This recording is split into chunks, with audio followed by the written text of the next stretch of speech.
We continue our opponent previews with Colorado's Week 3 opponent, the Colorado State Rams. I'm pleased to be joined by Kevin Lytle, who covers the Rams for the Coloradoan in Fort Collins. And Kevin, you're on vacation right now, so I appreciate you taking a few minutes to talk the Rams with me. Absolutely. And never a bad time to talk some Rocky Mountain Showdown, right? Yeah, and actually, it's the first time in several years we've been able to talk about the Showdown. And I want to start there because this will be the first Rocky Mountain Showdown since 2019, which is really not that long ago. But considering these teams played every year for a long time, it is kind of a long time. And then when you look at everything that's transpired since their last Rocky Mountain Showdown, I mean, it's crazy. That was Mike Bobo versus Mel Tucker. It's so different. Yeah, it's crazy how much change each program has gone through. It's pretty wild how they, in a way, sort of mirrored each other with a couple not so great tenures there that were really quick. And man, it is so different. Like you say 2019 doesn't feel that doesn't feel that long ago, but when you're thinking football terms, that game feels like it was ages ago. Yeah, especially when you look at the fact that each team's had two head coaches since then. There's also been that little thing, the pandemic. But yeah, you mentioned bad hires. I mean, CSU with Steve Adazio obviously was not a good hire. Colorado with Carl Durrell was not a good hire. Of course, they didn't want Mel Tucker to leave after that 2019 season. But as you mentioned, both have been through a lot. And I feel like both are sort of going through the same thing right now, but CSU is a year ahead right now. So there's a lot of talk of what Deion Sanders is doing in Colorado with the roster overhaul. But Jay Norvell did that a year ago. Maybe not quite to this level. It wasn't the high numbers, but it was a pretty massive turnover, wasn't it? Yeah, it's a huge turnover. I mean, by the time we hit week 1 of this season, I'll have to run the exact numbers, but probably 85% or so of the roster is going to be guys brought in under Jay Norvell, and this will be just year 2. So it's significant overhaul, and I think it is true in a lot of ways. These programs again are sort of mirroring each other. You have pretty new coach that I think fans are optimistic about. Definitely totally different how they're, I guess how they present, if you will. Deion's maybe a little louder about, what's going on, but in a lot of ways it is similar. A total roster overhaul. Fans are pretty excited. CSU fans, I think, pretty strongly believe in Jay Norvell and what he'll be able to do. And yeah, like you said, overhauling an entire roster. Yeah, you can do it quicker now with some of the current rules and everything. But that's still a whole lot of players, to move out and then bring in. And CSU, dealt with some of those struggles last year of that transition, and in theory should be in a better place heading into the fall here. But yeah, it's a huge change, but it is kind of funny how both programs are kind of doing similar things, just in a little bit of a different stagger. Yeah, and one of the things that made it look so rough for CSU is that they lost several of their guys in September last year. So I mean, after the season was already going, I mean, they had a lot of those guys that played the 4 games and then left, right? Especially at the receiving corps. So how weird was that last year to go through that during the season? I mean, we're doing it through the spring, but during the season it was kind of weird. Yeah, it was definitely different. The first time we really witnessed that of the in-season departures, and it was pretty fascinating. The team started playing better after a lot of those departures, and there was a pretty blunt, frankly, response from Norvell and a lot of the players that stayed of if you didn't want to be in, then we're glad you left. So it was really fascinating to watch it happen.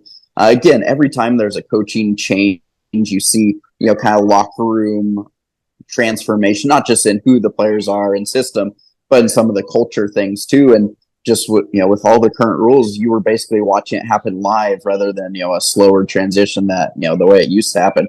So it was a pretty wild season. Yeah, there was that stretch, kind of week, I don't know, 2 to 5 roughly. CSU had by after week 4, so that was kind of the perfect time for change. So in that sort of month-long stretch, pretty much every day when we would show up to practice, or talk to Jay Norvell, he'd say, well, so and so has left, and it was just constant overhaul. CSU was down to I think like 50 scholarship players by the end of the season. But again, like Jay Norvell kept insisting, and the play on the field really did show it that they were better off with a smaller tight knit unit that was all bought in. At the end of the season, so it was super fascinating, super different from, again, what we've seen pretty much through the history of college football. But that's the era we're in now, and that change just happens so fast now. It's just part of the game, and obviously everyone in Boulder is seeing that now. Yeah. So going through that, last year was a rough year for Colorado State, obviously, and one of the few teams in the country that scored less than Colorado, actually. And we'll get into that in a second. But tell me, what's the feeling about Jay Norvell in the program right now? Are fans behind it, and do you kind of like what's going on right now? Yeah, I think fans are still quite optimistic. He certainly has shown the benefit of good PR. He does a lot of things in the community, very active, very engaged. Him and his wife do so much. They do a charity run. Kim, Jay's wife, has cystic fibrosis. They started a charity run this was its second year in the spring. It's raised a bunch of money for research there. They do things on campus, outside of football. They go visit other, colleges and stuff. And that certainly helps, people kind of get the Sonny Lubick vibes of like, hey, this is actually like a good dude and a good family. In addition to just a football coach, which, especially coming after Steve Adazio, who was, pretty much everyone who came across him did not like him. It was a huge change. So that certainly helps, like the good PR of that. And then he's done this in the past. Nevada, year one, they were quite bad, again, as he overhauled the roster to fit his system. And then they pretty quickly turned. Year two, I think they won 7 or 8 games and we're good ever since then. So I think fans are optimistic there. The roster on paper looks pretty good. I do feel this is going in the right direction. I think they have a lot of good pieces. There are a couple key question marks like most rosters have right now. But overall, I think it is, for the first time in quite a while, I think there's actually a good, solid plan in place for Colorado State football and, someone and a staff that can probably execute it. So first time in quite a long time that I think there's legitimate optimism and optimism with an actual reason, not just kind of your blind fan optimism. Yeah. I think there's some strength behind this. Well, let's go to the offense because, again, last year, I think CSU was the only team in the country that never hit 20 points in a game. Hit 19 a couple times. There were not many touchdowns scored in the state of Colorado in football last year between the CSU, and the Broncos. Not great. Yeah, thank goodness for Air Force, right? Exactly. They carried the boat. But obviously, we know CU fans know how bad CU's offense was. But CSU, they scored a couple points less per game than the Buffs, but it was so different. I mean, the Buffs were so inept at quarterback, whereas CSU has the quarterback that leads the country in completion percentage. And they have a 1,000-yard receiver who's, one of the top 15, 20 receivers statistically in the country. So it was a very weird year. They also led the country in sacks allowed, and that's a big part of it. And they couldn't run the ball. Well, maybe I'm answering this question, but like, what was going on with that offense last year that they had a pretty good quarterback and good receiver, but couldn't score?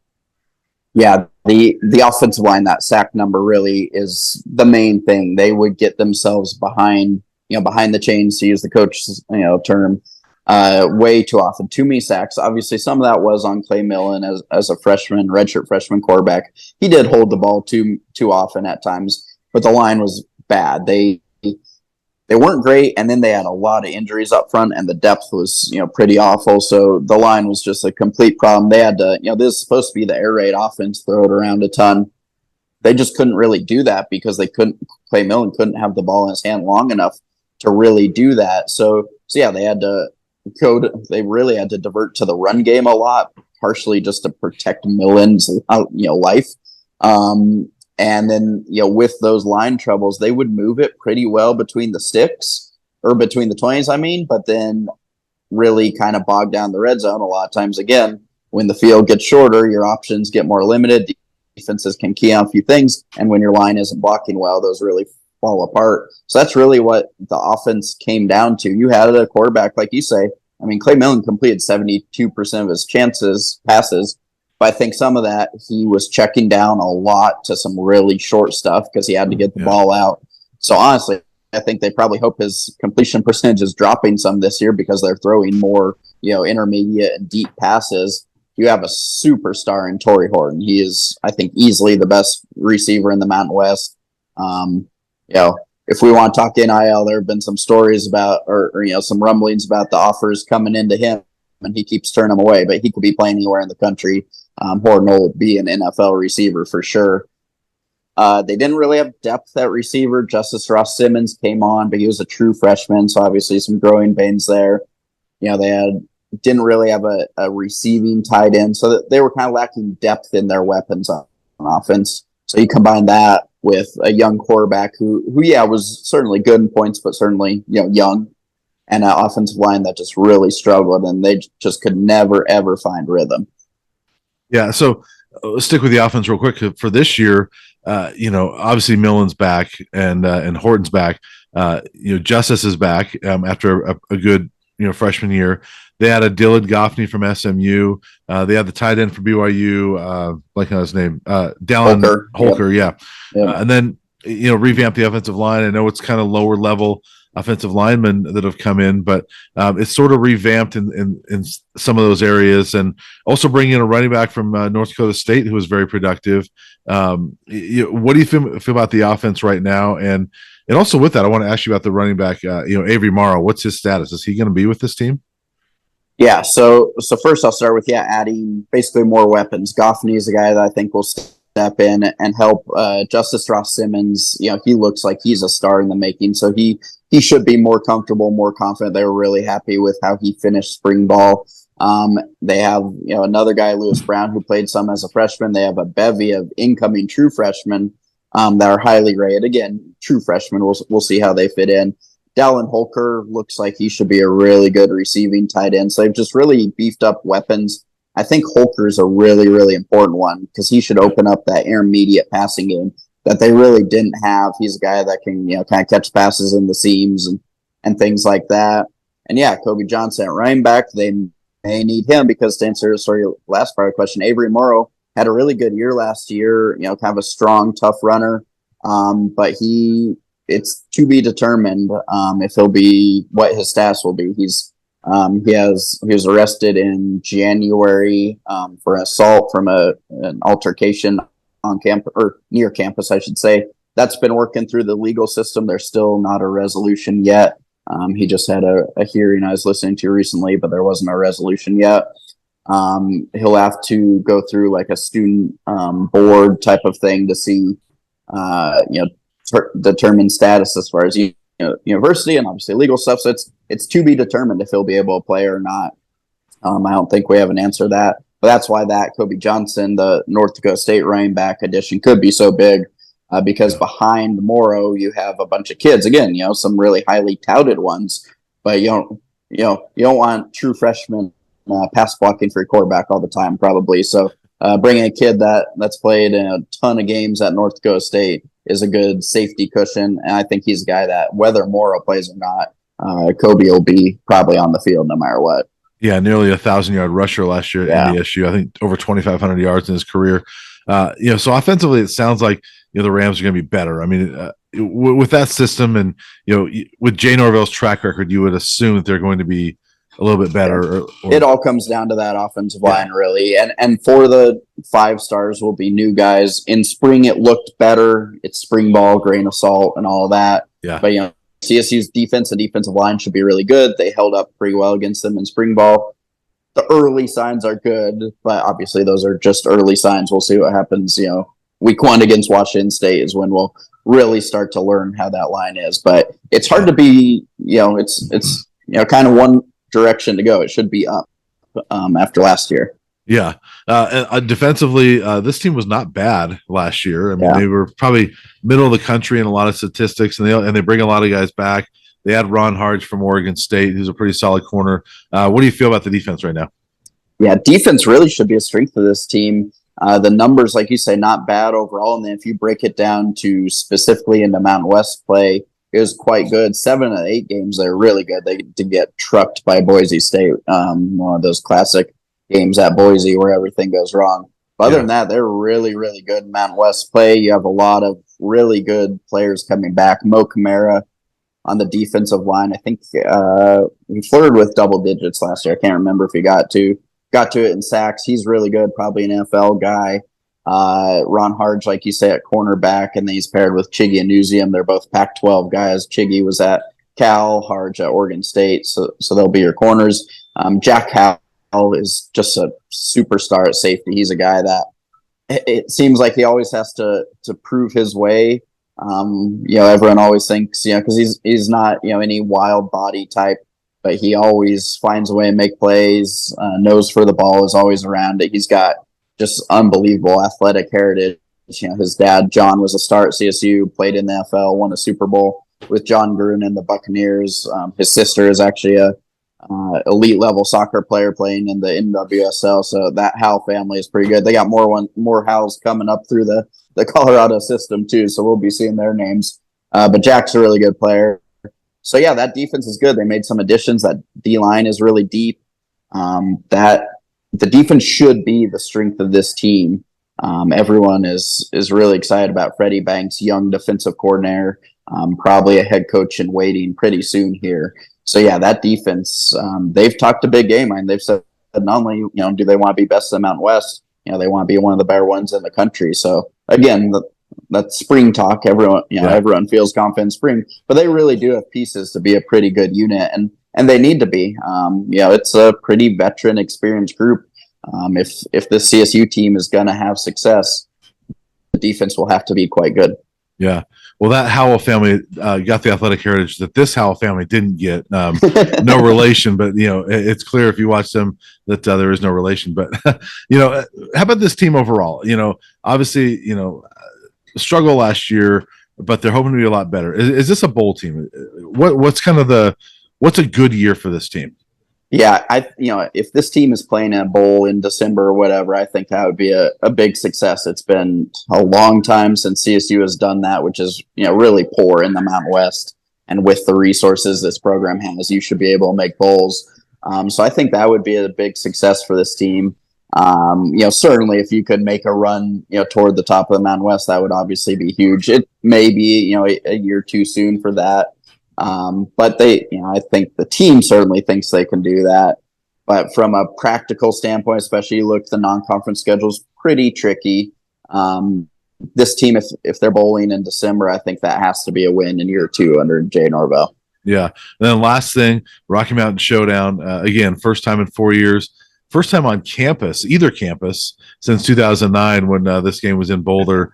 I know a lot of CU fans don't like playing CSU. I love it. I'm glad that this game is back on the schedule, and I'm actually excited that it's back on campus. The only time I've covered one of these games on campus was actually the last time it was in Fort Collins, which was 1996. So it's been a long time since they've gone to Fort Collins, but I'm excited for it. What are your thoughts on just having the Rocky Mountain Showdown and then also having it on campus?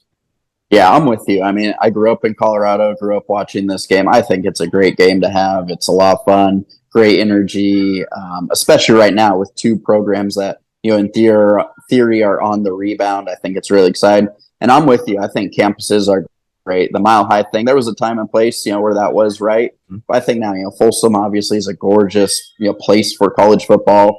Canvas Stadium, they did a great job building that. It's an awesome facility. I think it's perfect to showcase the campuses right now. I think it's going to be a ton of fun. It was obviously supposed to be in Fort Collins 2020 when COVID wiped that out. So I'm just really excited to have it back.